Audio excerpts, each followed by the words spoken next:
Okay, hey guys, happy Wednesday.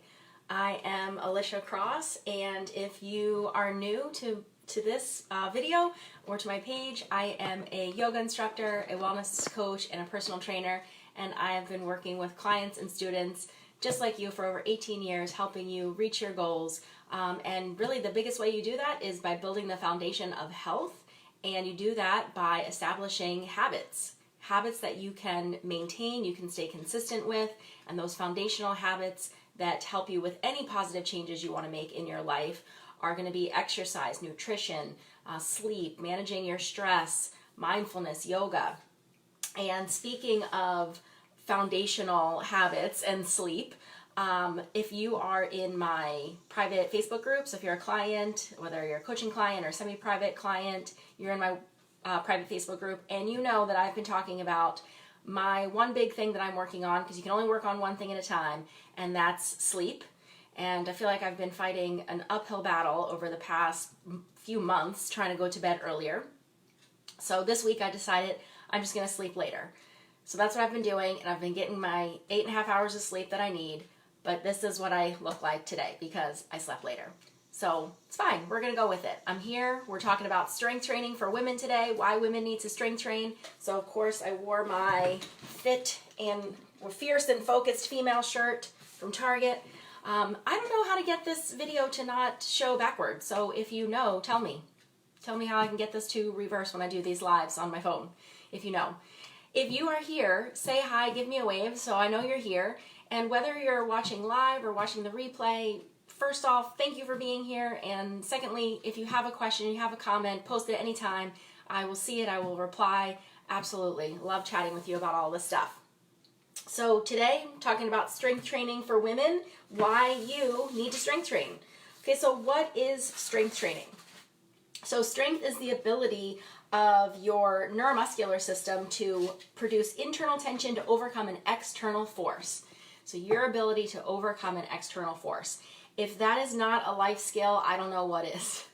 It's the amount of force needed to exert against an external load, and that external load could come from weights, it could come from resistance bands, or it could come from gravity. Think of doing a push-up. So the only thing that's providing the resistance is your body weight and gravity. So that is strength training. This is also probably my favorite component of fitness. I talked about the components of fitness in blog posts and other videos. Strength training is definitely one of them, and I would say it's my favorite. Your favorite may be cardio. You may love cardio, you may love stretching, but in this video I'm going to tell you why you need to make sure that you are incorporating strength training into your routine. Okay, so strength training. So we're going to start with aesthetics, with beauty, with the way we look, with vanity, because it's important. It's a real thing. A lot of you have goals that are some version of looking good. So that's a real thing. I don't ever want to discount that. Looking good and feeling good physically, yes, but feeling good emotionally has a lot to do with how we look and how we feel about the way we look. So it's not necessarily that we need to get down to any certain weight or any certain size. We just need to feel good about the way that our body looks, and that goes a long way to making us happier. So let's talk about aesthetics and how strength training can help with that. And we're going to start with the number one most important, the booty. Nobody wants a flat butt. Booties are in right now, and you don't get that from running on a treadmill or on the elliptical. You get that from strength training. And just curves in general. So the shape of the body that's, attractive, that's the shape of muscles. So nobody wants, drooping shoulders and saggy booty and, shapeless legs. All those curves come from strength training. And you do not strength train your legs by running. That's not strength training for your legs. You do that with exercises like squats, deadlifts, lunges, RDLs for the booty, all those good things. It also building muscle helps to fill in the space. So gravity takes its toll on us. Things start to sag, the booty, the arms. We fill in that space with muscle. And that makes us look better, of course. So another thing about posture that I want to talk about, or about appearance, is your posture. So having a rounded upper back and forward slumped shoulders, that's not attractive. And we correct that with strength training the upper back. So to get that proud, broad open chest, to get that beautiful posture, that long neck. That comes from strength training. You don't get that from anything else. And something else I want to talk to you about, if you're not aware of it, it's called a Dowers hump. Wait till I tell you. So what happens is when your body starts to collapse under the weight of gravity, under habit, and your back starts to round and your head is going forward. So I'm not talking about the hump that you get in your thoracic spine. I'm talking about a fatty hump that starts to develop right here. Start to notice, especially on women, I'm not even going to say on older women, because I've seen this start to happen on women in their 20s and 30s. So your body feels that your head is running away from your body, and it says, what do we do to get this back? And it starts depositing this fatty lump right here to counter the weight of your head, to try to get your head back. It's very unattractive.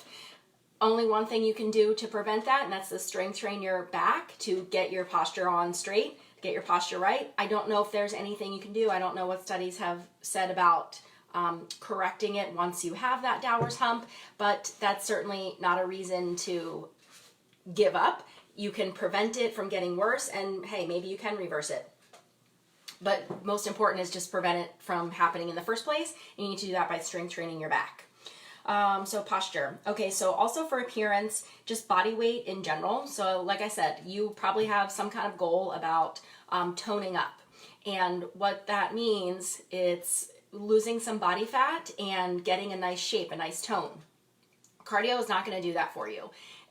Cardio is not even how we lose weight. So dieting is the first and most important way that we lose weight, but just losing weight is not what's going to give you a good shape.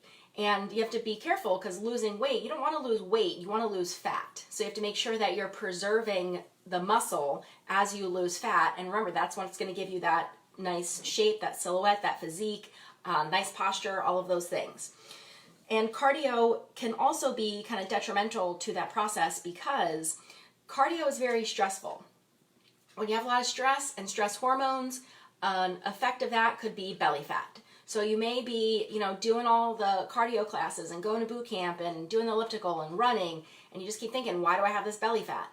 It could be that you're doing too much cardio, too much stress, especially if you are, 40 and up, if you already have a lot of stressful things going on in your life, and you're just dumping this cardio on your nervous system, which is like you're running for your life. And then especially if your diet's not in line. So you're running for your life, starving yourself, your body doesn't know what's happening, and one of those results could be belly fat. You're not going to get that same kind of stress response from just basic strength training. So it's not going to give you that belly fat effect that you do not want. Let's see. And to lose weight, you may be stuck in this mindset of, well, I have to go burn more calories. And my watch says I burn more calories in cycle class than I do in lifting weights. However, the calories that you burn in exercise, whatever kind of exercise, that's a small percentage. That's like 20% of the calories you burn all day. That's nothing. You're not losing weight because of the thing that you're doing at the gym for an hour. What really helps you is to increase your resting metabolic rate, so the calories you burn all day long. And one of the biggest ways to do that is to increase your lean muscle. So increasing your lean muscle, again, by strength training, is what helps you burn calories all day long, and that's what's going to increase your resting metabolic rate to help you lose weight and maintain your weight. Okay, so strength training, building those lean muscles. There's also something that happens when you're doing those compound movements, so multi-joint movements with your feet on the ground. So doing things like squatting and deadlifting. And this is why I say you can have a really great body just by having a good squat and deadlift routine, because it's going to produce the hormones that you need that are going to build the muscle. So like the testosterone and the HGH, and that's going to build the muscle that's going to help you burn those calories all day long. So squatting and deadlifting are going to have carry over a way bigger effect 24 hours a day than just that, cardio class you do at the gym that looks like it burns so many calories according to your watch. Also, let's see. Okay, so there was an article in AARP. I've said this before, I love reading AARP because you're my people. I love you. I love you, 50, 60, 70. I love all of you. So I like to read AARP. They also have some really great studies, and I love studies. So this article, let's see, when was this? I don't know when this was. So in the AARP magazine, older adults who cut their calories lost 12 pounds, but 2 of those were muscles. Remember, that's not what we want. On the other hand, those who cut calories and did strength training lost nearly 20 pounds, and more of that came from pure fat. So you have to be careful with your goals. It's not that you want to lose weight, you want to lose fat. So strength training and cutting calories is what was way more effective. So exercise is absolutely the fountain of youth, because when somebody is getting old or they're sick, think of what we say. If we see them, we say, oh, they look terrible, they're skin and bones, they're wasting away. They're losing their muscle. So when you gain your muscle or regain your muscle or maintain your muscle loss that just happens over time, that is what helps keep you looking youthful. There's like little, tricks that you can do to stay looking younger. I'm sure, women, we look up those tricks. What do we do with our makeup so that we look younger? What do we do with our hair to look younger? How do we dress to look younger? But don't, skip this building muscle. If your body is wasting away, if your back is rounded and your shoulders are slumping forward, you're going to look older. So exercise is the fountain of youth. Another study showed that people in their 60s were able to develop the muscle power of a 40-year-old in just 4 months of strength training, at least 1 hour and 45 minutes per week. So that might be, that's maybe 2-3 strength training sessions a week. 60-year-olds had the power and muscle development of a 40-year-old. That's pretty cool. There's not too many things you can do that will, take 20 years off your age. And so talking about muscle loss, by the time you've hit the age of 40, you've lost 10 pounds of muscle and it gained at least that much in fat. And I think you know that the way fat looks on the body is not nearly as attractive as the way muscle looks. And this is why we don't want to get hung up by the numbers on the scale. You have 10 pounds of fat versus 10 pounds of muscle at the same weight. You're talking about being, 2-3 different sizes in your clothes. I had a client who she only lost about 5 pounds. And of course she came to me with a massive weight loss goal, 30, 40 pounds, something huge. By the time, we were getting her in a strength training routine, doing those heavy lifts, deadlifting, she had lost only 5 pounds, but she was taking all her clothes in to be altered because they didn't fit her anymore. So there's a really big difference about the way fat versus muscle looks on your body and how you carry it. So another thing I want to talk to you about aesthetics and appearance are the indentations that you get from bra straps. Not attractive, also probably painful and uncomfortable. So you need to work on your posture. So one, you probably need a new bra too. But if you have poor posture and your chest is pulling you forward, that's when the bra straps will dig into your shoulders and those indentation marks will stay there. Again, not attractive. It's not something you see on, young fit people. So that's something that can just age you. It's not awesome. So losing excess weight, we already talked about doing that with strength training.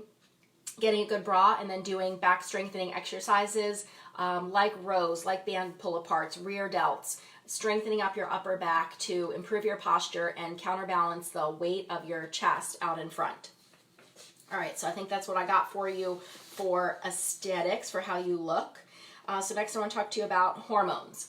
So what I will say that a lot of studies that are done on exercise are done on cardio, and cardio definitely is beneficial for hormones and stress, anxiety, cognitive function, but I'll talk mostly, we're talking about strength training for women, so I'm going to keep this to strength training, but there are tons of benefits, especially from cardio, and I can't recommend enough the book Spark by Dr. Rady. I think this should be required reading for everybody because it tells you how beneficial movement and exercise is to your life, your well-being, your mental health, your emotional well-being. And it talks about the benefits of exercise throughout all the phases of your life and to deal with any issue, if it's anxiety, depression, ADHD, all of the things. I think this is way more important than a lot of the stuff we learn in school. You have to move your body, you have to exercise, your life depends on it. All right, so getting back to hormones. So for women especially, we have these cycles with our hormones throughout the month. And when we are before menstruation, we're in the luteal phase. And in the luteal phase, a neurotransmitter called GABA goes down. And GABA is the thing that can help combat anxiety. One of the ways to increase GABA is through exercise. So kind of the catch here is when you're in that luteal phase before menstruation, your energy is starting to decline. So this is not the time when you feel like going to, boot camp or going out for a run. So how do you get the exercise to increase the GABA so you're not having those negative feelings and feelings of anxiety? Remember, you can strength train to get that. So strength training is exercise that will help to increase that neurotransmitter GABA, which counters anxiety. And you can do, when you're feeling so drained that you can't go to boot camp class, you can do a strength training workout. And remember, strength training can be body weight. So you don't need any equipment. You don't even need to go to the gym. So if you're starting to feel kind of, getting towards feeling your PMS and you just need to move, you can do push-ups and lunges and air squats right in your house, and that's going to help you to feel better because of that response that it has specifically to GABA, increasing that neurotransmitter, so that kind of tamps down feelings of anxiety. Exercise can also help manage hormones throughout menopause. And again, you may be feeling things through menopause that make you feel like you don't want to go do boot camp or an intense cycle class, but you can go to the gym and do some strength training, and that's going to help you to feel better emotionally. Confidence. So a lot of us women, we're working on feeling more confident, and whatever those reasons are, social influences, social factors, society, whatever, cultural, whatever. A lot of us are working on confidence. There's just something that happens to your confidence when you are picking up a heavy weight. When you've done that in your workout, you feel unstoppable, you feel amazing out in your life. And I'm gonna go out on a limb and say that's not the same feeling that you get from, say, going to a Zumba class. And I'm not saying there's anything wrong with Zumba, but really pick up that weight, pick up that barbell that weighs as much or more than you, and go see what you can accomplish out in the world. And studies have shown that exercise absolutely increases confidence and makes you more socially outgoing. And that's any kind of exercise, but again, I like strength training, I like picking up heavy weights, I like what that does for confidence. Let's see. And for anxiety and depression. So again, for whatever reason, whether that's genetics or social, cultural, women are twice as likely as men to suffer from anxiety and depression. Exercise, good for both of those things. And when you are strength training for anxiety, the high intensity is what's better, meaning picking up heavier weights. So 85% and up. That means 85% of your 1 rep maximum. So that is a heavy, heavy weight. You're not going to pick that up more than 2 or 3 times. So again, think about that. That's not going to be like a bicep or a tricep exercise. Those big weights that you're moving 2 or 3 times, that's your squat, that's your deadlift. That is what's going to help mitigate feelings of anxiety and depression. Okay, let's talk about falls. So falls, women are 4 times more likely to fracture a hip than a man. So 1 in 3 women will fracture a hip in their lifetime, and 20% of those women who fall and fracture a hip are going to die within 1 year. So this is where we're getting into exercise is for, it's saving your life, literally. Now, these falls are not caused by something in the environment, by tripping over something. 40% of these falls are caused by incorrect weight shifting, excessive sway when standing, or missteps when walking. So excessive sway and incorrect weight shifting, these are things that are corrected, and the missteps in walking. These are things that are corrected with strength training. Like no amount of running on the elliptical is going to help with any of these things. Actually, it's going to make it worse because you're not working on your balance and how your body actually moves in space. So strength training absolutely is crucial to fall prevention. Strength training strengthens your bones. There are different ways to strengthen the bones, and impact is one of them, but what you really need is for your muscles to be pulling on your bones. I have a client who got her bone density checked, and she was losing bone density in the upper part of her femur bone. So we really need to get her to move through a full range of motion squat. So if she's only moving through that top range of motion, that top half of the squat, she's not putting her joints to that full range of motion, getting down deep, so those muscles are pulling on the bones, and that is what makes them lay down, more bone and get denser. That's why even swimming can be helpful with bone density, because even though it's not impact and it's not weight bearing, your muscles are pulling on your bones, and that's what makes them more dense. So strength training is crucial to increasing bone density, and that helps with not breaking a hip if you fall, and then we use the strength training to also prevent those falls. Okay, let's talk about pain. So again, you're coming to me with some kind of goal that's look good, feel good, and feel good is emotional feeling, but feel good is also you want to feel good in your body. So arthritis. Arthritis, you need to strength train. You need to keep the muscles strong to take some of the force off of the joints. Tendon issues. So over 40, we start to get tendon issues. I always say, you don't see kids saying, oh, my tennis elbow, oh, my knee. Like they're pretty resilient because their muscles and their tendons are growing and recovering at the same rate.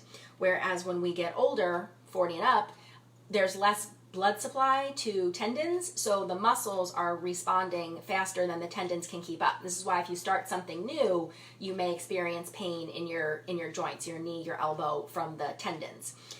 So the way that we combat that is by strengthening the muscles. So if you have, pain in your elbow, like, the tennis elbow or the golfer's elbow, you got to strengthen the muscles associated with the elbow. So like biceps and triceps.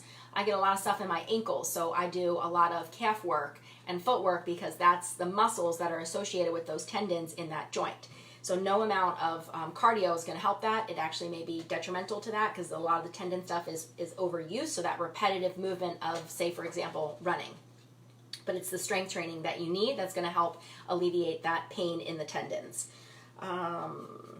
Back pain, knee pain, shoulder pain, hip pain, they all may be due to weakness somewhere else. So if your back is hurting, you probably need to strengthen your core or your glutes. If your knee is hurting, you probably need to strengthen your hips. If your shoulder is hurting, you might need some rotator cuff strengthening. If your hip is hurting, you probably need to do, some squats, some clams. So obviously if you have pain, get that checked out.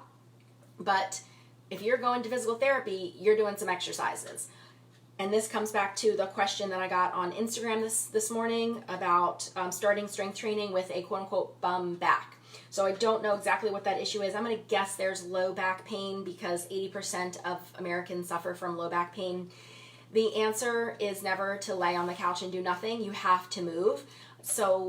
And strength training is going to be the way to go, because if you have, low back pain and you go into Zumba with all the twisting and all the jumping, or you go to boot camp with all the movements, that's what's going to make you be hurting the next day. Even think about sitting on a spin bike for 45 minutes or an hour rounded over the bike. That may not feel awesome on your back. Strength training is the thing where you can put yourself in proper form, learn technique, strengthen all those muscles that are going to take the brunt off of your back. Strength training is going to help you lose excess weight if that's contributing to your back pain. Lifting heavy weights is what helps to develop core strength. Again, squatting and deadlifting with your feet on the floor, that's going to help you with your core. Sitting on a machine doing leg presses or leg extensions, leg curls, not going to help you develop that core strength. And if you have back pain, doing something, doing anything, doing movements, doing body weight movements, that is what's going to help you to alleviate that back pain. Laying on the couch doing nothing, not good for you. So if you have back pain, you might want to work with a trainer who can look at you and check your form and help you with your technique, because yes, the strength training will work. You do it correctly, it will work.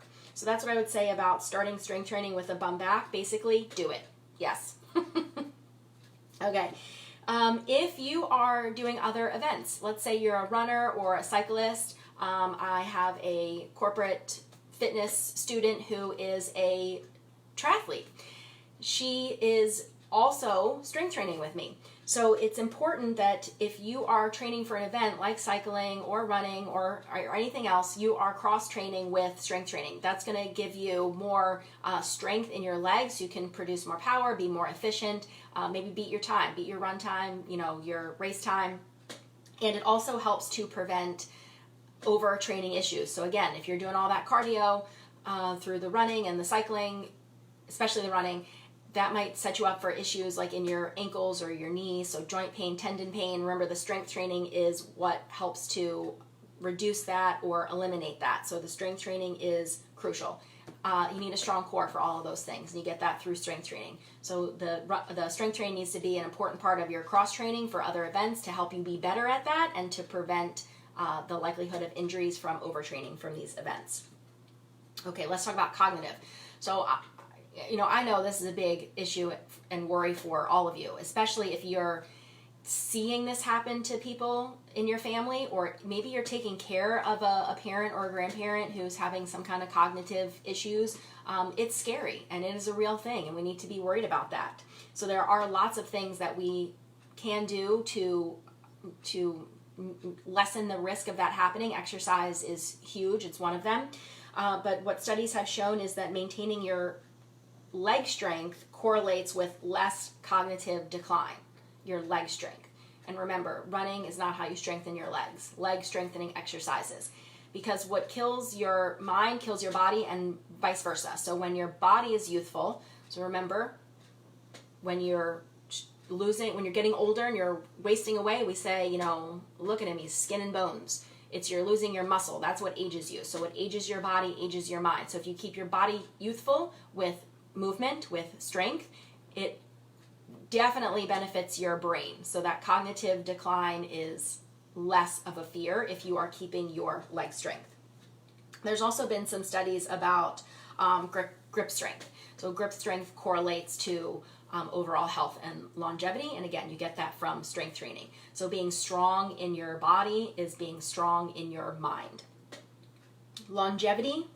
Overweight adults in their 40s have a greater risk of death from all causes, especially heart disease, the leading cause of death in the U.S. for men and women.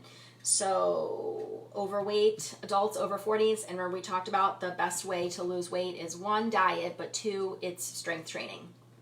And that helps to mitigate your risk for all of the diseases going forward. Because, when we get into our 40s and up, this is when working out, this is not for vanity. This is your life. This is life and life or death, literally. And I love this time that we're in right now because we are no longer seeing exercise and fitness and strength training as vanity or like unnecessary. We know that this is what we need, and it's trickling down. It's making its way into just the general public, and we see more and more people strength training, especially people starting 60, 70-year-olds. I have a 70-year-old client. I posted a video of her doing the TRX Rows, her back muscles. I mean, she looked fantastic, and she was in her 70s. She is in her 70s. So it is never too late to start strength training and just improving your body, your mind, and your longevity. It's never too late.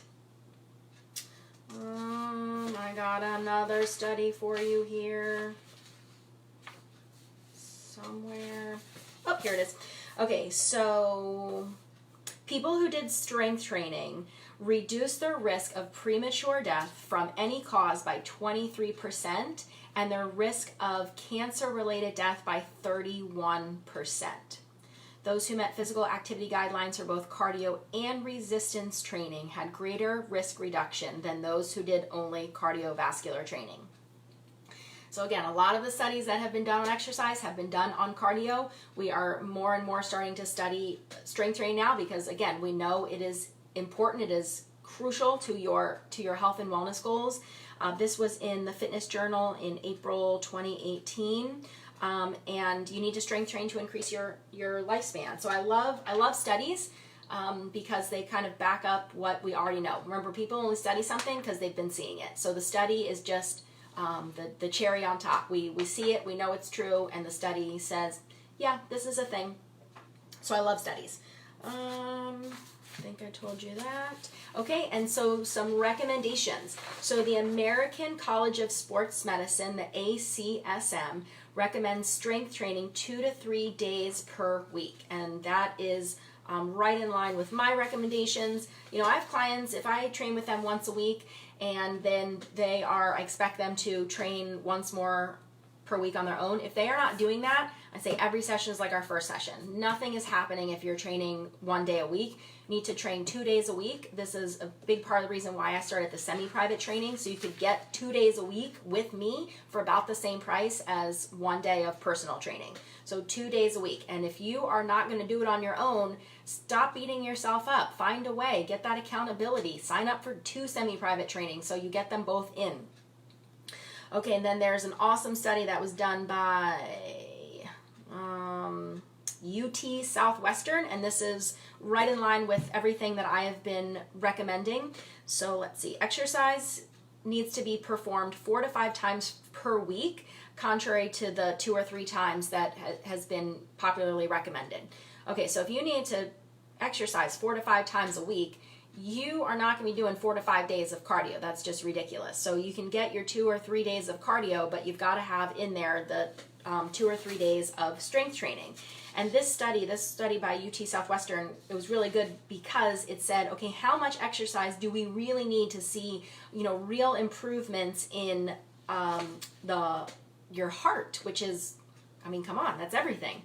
So they found that you need 1 to 2 weekly strength training sessions using weights. And again, I'll say it, 1 day a week, it's just nothing. It's like every day is our first session together. There's not progress being made. There's not time for your body to make changes. You're just going to be chronically sore all the time. And I always recommend at least 2 days of strength training.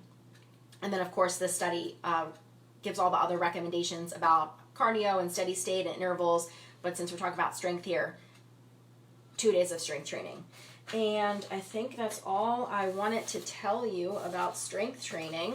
So if you have questions about strength training for women, anything about exercise or fitness, you can post it here in the comments. I would love to chat more with you about this. It might also lead to a great idea for a future video because I go live every Wednesday. And again, if you are not getting this in your life, and I know you need it. Like, I don't think anybody is disagreeing with all of this. You know you need it. So how do we make that happen? You've got to sign up. You've got to get the accountability. You've got to get the coaching, the support that you need, and that's why I'm here.